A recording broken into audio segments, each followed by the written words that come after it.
North Korea has conducted a ballistic missile test for the first time since September. Japan says the missile flew for 50 minutes and came down about 200 kilometers off its coast, but didn't pass over Japanese territory. RT's Ilya Petrenko reports from Seoul. There was about 2 months of relative calm when it comes to the test activity of Pyongyang. And then there you have it. It came well into the night while Koreans on both the north and the south were asleep. And then we found out about this latest missile launch by Kim Jong-un. And that is after the relative calm of October and November. American and Japanese military radars were quick to register the 1,000-kilometer-long flight of the North Korean missile, which ended somewhere in the Japanese Sea, to be more precise, somewhere where Japan has its exclusive economic waters. And I'll be putting it really mildly if I say that this puts governments in the region on high alert. Japan immediately summoned a cabinet crisis team. South Korea, its military responded with a precision strike military exercise. And Donald Trump found out about all this while he was meeting fellow Republican Party members, and he had to address the launch very quickly. He said the U.S. will have to take care of it right away.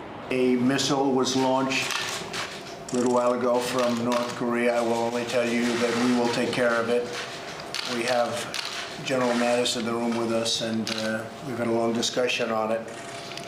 It is a situation that we will handle. The U.S. President Donald Trump and the Japanese Prime Minister Shinzo Abe have been on the phone. During this conversation, they reaffirmed their commitment to counter North Korea after the recent missile tests that impacted within Japan's exclusive economic zone. As I was saying, the UN Security Council has scheduled an emergency meeting on North Korea's latest missile launch. Italy chairs the council, and its spokesperson says the Wednesday afternoon meeting was requested by Japan, the U.S., and South Korea. The Security Council has already imposed its toughest ever sanctions on Kim Jong-un's government in response to its escalating nuclear and ballistic missile programs, and the U.S. and Japan are likely to seek even stronger measures. But what is really important here, maybe even more important than the launch, is the actual response. There are two ways to treat the North Korean crisis. There is an international consensus